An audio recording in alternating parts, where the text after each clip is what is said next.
Bismillahirrahmanirrahim. Assalamualaikum warahmatullahi wabarakatuh. Nahmaduhu wa nusalli ala rasulihil karim, amma ba'd.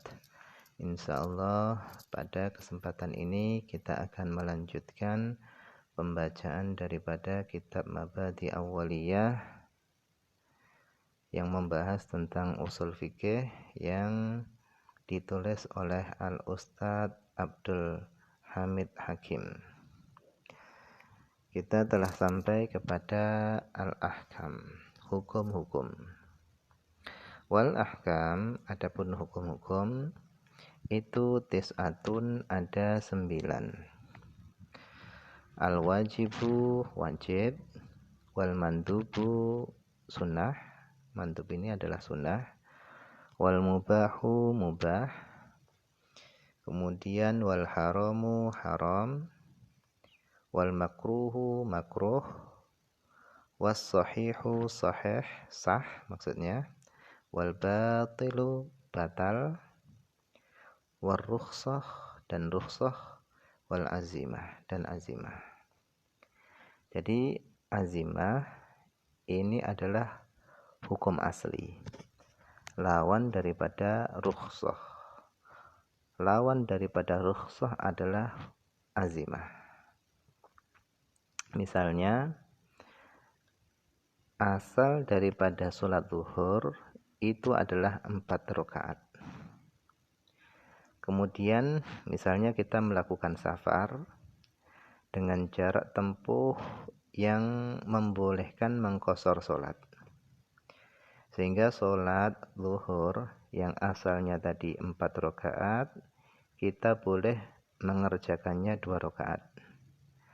Nah, sholat zuhur yang kita kerjakan 2 rakaat ini namanya adalah rukhsah.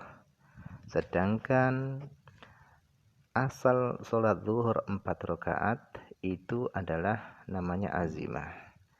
Jadi azimah itu adalah hukum asal.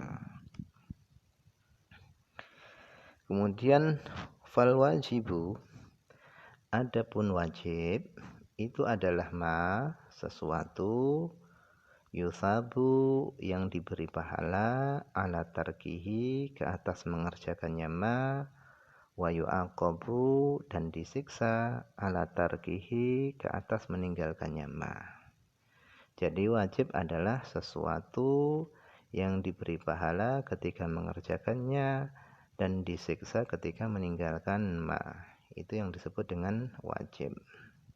Seperti apa? Kasolawati, seperti sholat-sholat 5 waktu, wa shaumi Ramadan, dan puasa Ramadan. Ketika kita melakukannya diberi pahala, ketika kita meninggalkannya kita akan disiksa.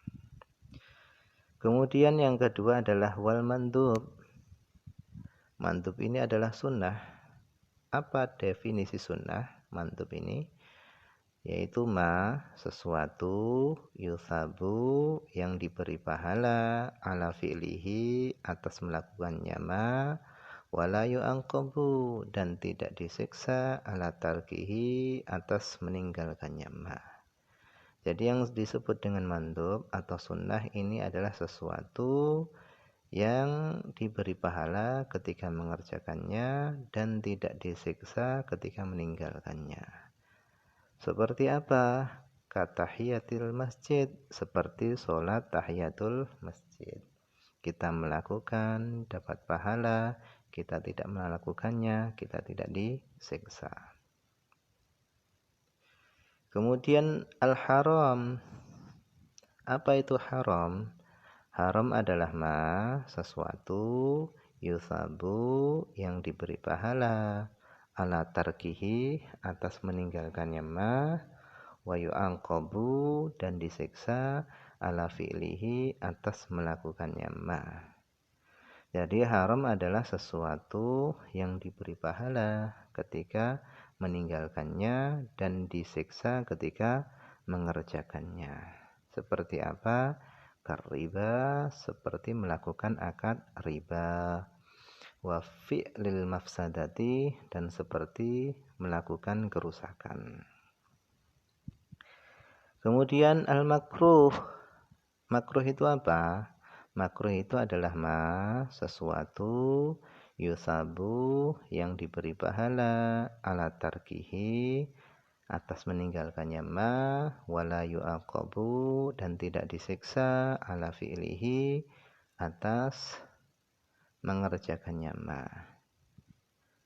Jadi makruh ini adalah sesuatu yang diberi pahala ketika meninggalkannya dan tidak disiksa ketika mengerjakannya Seperti apa? Kataqdimil yusra alal yumna fil wudu.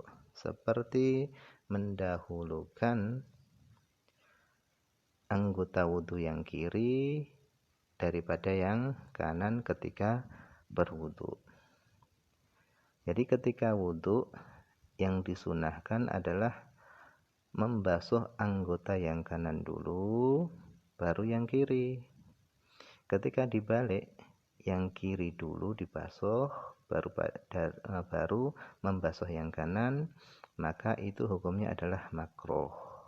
Tapi meskipun makruh tetap sah. Seperti itu gambarannya. Kemudian al-mubahu, mubah. Apa itu mubah?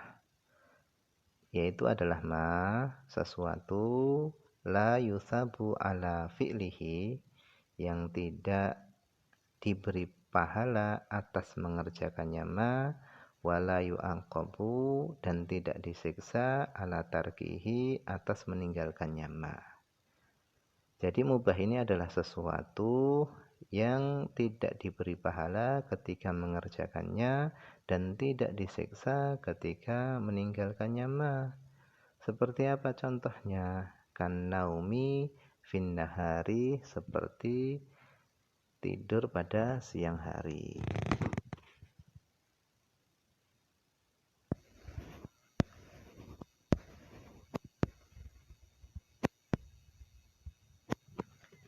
Jadi kita melakukan tidur siang hari nggak diberi pahala, kita tidak tidur pada siang hari pun tidak disiksa oleh Allah Subhanahu wa taala. Itu adalah mubah. Kemudian kita masuk kepada sahih. As-sahihu, sahih di sini maknanya adalah sah. Apa definisi sahih tadi? Yaitu adalah sesuatu yajtami'u yang terkumpul fihi pada apa ar-ruknu wasyartu, rukun dan syarat. Jadi sesuatu yang terkumpul padanya rukun dan syarat itu namanya adalah sah.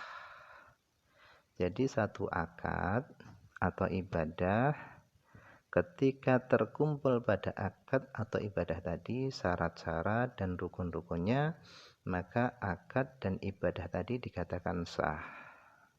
Itu yang dikatakan dengan sah. Kemudian al-batilu, batil ini maksudnya batal. Apa definisi batal? Batal adalah sesuatu la yajtami'u fihi yang tidak terkumpul padanya apa ar-ruknu wasyartu, rukun dan syarat. Jadi batal ini kebalikan daripada sah. Jadi batal ini adalah sesuatu yang tidak terkumpul padanya rukun dan syarat. Jadi misalnya ada akad atau ibadah yang tidak terkumpul pada akad atau ibadah tadi, tidak terkumpul syarat-syarat dan rukun-rukunnya, maka akad atau ibadah tadi dinyatakan batal, tidak sah. Kemudian ar-ruknu, rukun ini apa? Yang dimaksud dengan rukun adalah sesuatu yatawaqqafu alaihi sihhatu syai', yaitu sesuatu yang bergantung di atasnya tadi. Apa yang bergantung dengan tadi? Sihhatu syai', yaitu sahnya sesuatu tadi bergantung dengan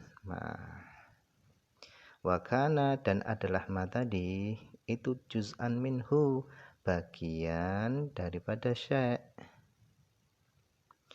Ka ghuslil wajhi lil wudu, seperti membasuh wajah ketika wudu. Jadi membasuh wajah ketika wudu itu adalah rukun wudu. Membasuh wajah ketika wudu itu adalah rukun daripada rukun-rukun wudu. Dan sahnya wudu itu bergantung dengan membasuh wajah. Jika ada orang berwudu tanpa membasuh wajah, maka wudunya tidak sah. Dan membasuh wudu itu bagian daripada wudu itu sendiri. Seperti apa lagi? Seperti takbiratul ihram lis-shalah, seperti takbiratul ihram bagi salat. Jadi melakukan takbiratul ihram itu adalah rukun salat. Takbiratul ihram itu adalah rukun salat. Dan sahnya salat itu bergantung dengan takbiratul ihram. Kalau ada orang salat tidak melakukan takbiratul ihram, maka salatnya tidak sah. Dan takbiratul ihram sendiri itu adalah bagian daripada salat. Jadi rukun itu adalah sesuatu yang bergantung di atasnya ma tadi, sihhatu syai', sahnya sesuatu, dan adalah sesuatu tadi itu bagian daripada syai' tadi. Kemudian sekarang adalah asyartu, syarat. Apa itu yang disebut dengan syarat? Syarat adalah ma, sesuatu yatawaqqafu, yang bergantung alaihi, di atasnya ma tadi, apa? Sihhatu syai', sahnya sesuatu. Walaisa minhu, akan tetapi ma tadi tidak termasuk daripada syai'. Jadi kalau rukun itu masuk di dalam satu ibadah atau satu akad.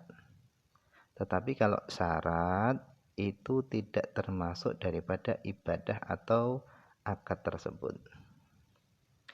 Contohnya di sini adalah kama ilmutlaqi, kama imutlaqin lil wudu, seperti air mutlak bagi wudu. Jadi air mutlak itu adalah syarat untuk wudunya ini sah. Jadi dianggap wudu sah tadi syaratnya adalah menggunakan air mutlak.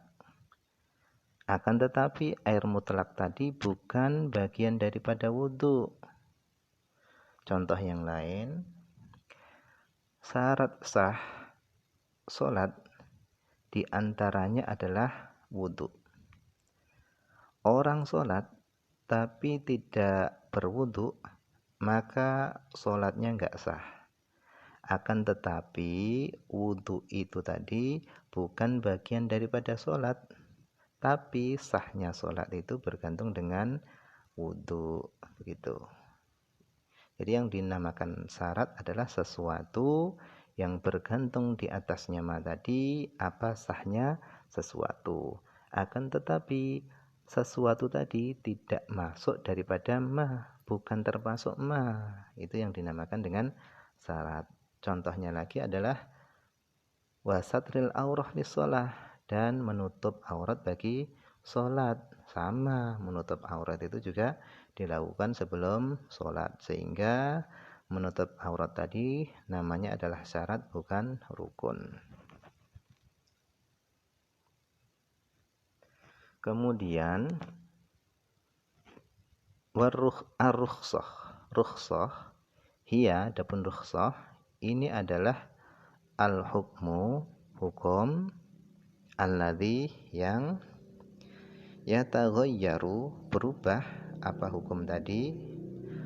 Min su'ubatin ila suhulatin, berubah dari kesulitan menuju kemudahan. Itu yang dinamakan rukhsah.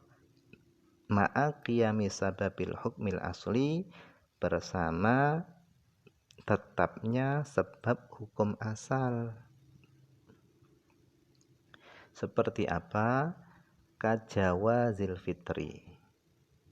Ini kajawazil fitri. Seperti bolehnya berbuka puasa lil musafir bagi orang yang sedang melakukan perjalanan. La yujhiduhu shaum, yang mana puasa tidak menjadikannya susah payah. Artinya bagi musafir itu boleh tidak melakukan puasa meskipun kalau dia melakukan safar kemudian dia melakukan puasa, dia tidak merasa payah dengan sebab puasanya. Misalnya contoh, dia melakukan perjalanan jauh tapi dia naik pesawat. Kan puasa tidak membuatnya berat karena dia naik pesawat, nyaman dia. Hal itu tetap membolehkannya buka puasa. Karena yang menjadi rukhsah, yang menjadi sebab itu bukan berat enggaknya puasa, tapi yang menjadi rukhsah, bolehnya dia berbuka puasa, itu safar sendiri. Safar sendiri itulah yang menjadikan kebolehan dia tidak melakukan puasa. Jadi rukhsah itu adalah hukum yang berubah daripada kesulitan menuju kemudahan bersama tetapnya sebab hukum asal. Seperti apa lagi? Seperti aklil maitati, seperti makan bangkai lil muttari bagi orang yang dalam keadaan terpaksa. Bagi orang yang keadaan normal tetap hukumnya adalah tetap haram. Akan tapi bagi orang yang dalam keadaan terpaksa, kalau tidak makan dia akan meninggal, maka baginya boleh makan bangkai. Kemudian yang terakhir adalah azimah. Azimah ini adalah adapun azimah itu adalah al-hukmu, hukum. Yang maknanya di sini adalah hukum asal. Seperti apa?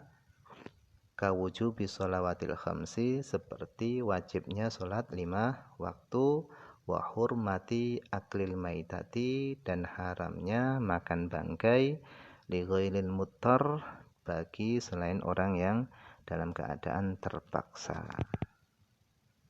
Mungkin ini saja yang bisa dibaca pada pertemuan ini. Mudah-mudahan ada manfaatnya, banyak kekurangan karena keterbatasan saya mohon maaf. Akhir kalam, assalamualaikum warahmatullahi wabarakatuh.